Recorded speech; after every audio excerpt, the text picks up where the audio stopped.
Namatay pa ng makina si kuya. Yun yung pinaka ano sa lahat, no, yung namamatay ng makina sa gitna ng daan. Naku po kuya. Sige kuya, ayos lang yan.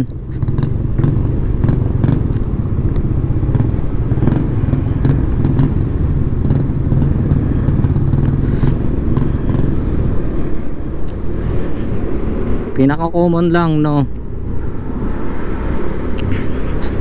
for this video nga, magkaano nga tayo, i-review na nga natin yung Honda Beat natin.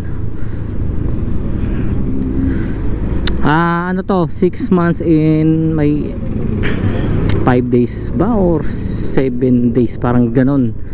Basta yun na yun.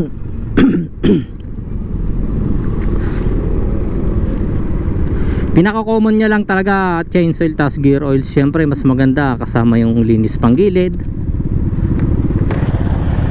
kasi yun talaga ang pinaka importante. Hindi naman pwede sa sigamit lang tayo, kailangan din natin alagaan yung motor natin siyempre, di ba?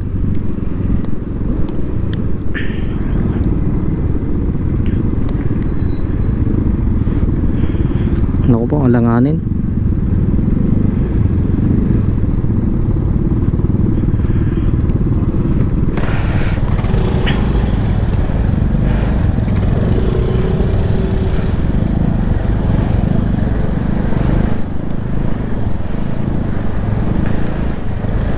Siyempre kailangan pag mga gantong scooter, kailangan maalaga ka sa panggilid mo, chain oil o gear oil. Di mo siya pwede pabayaan, gawa ng ano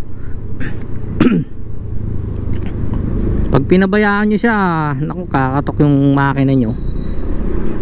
Dapat alaga. Ako sa totoo lang, minsan 1.5, minsan 1,000 yung chain oil ko, pero pinakasagad na yung 1.5 para sa akin, no. Alam mo, magkakaiba naman tayo. Meron kasi dyan nagki-chain oil 2,000, 3, 5. Yun naririnig ko sa ano ko. Wala, di umabot. Huwag natin pilitin, hindi tayo umabot.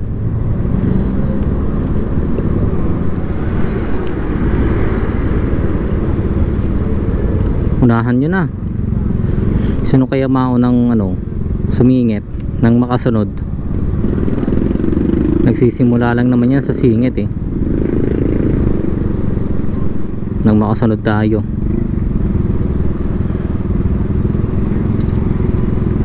Wala na, finish na.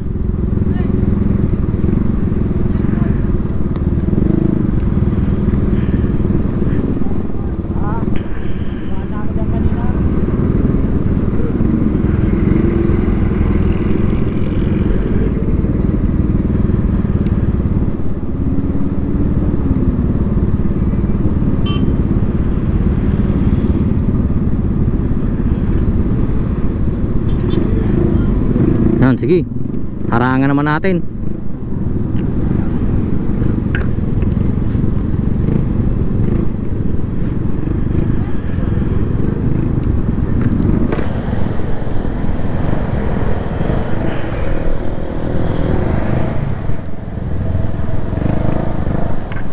Opo,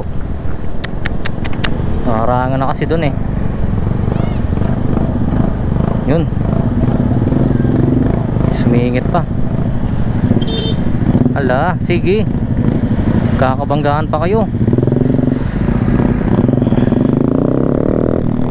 Bahala na, pakiramdaman ang nangyari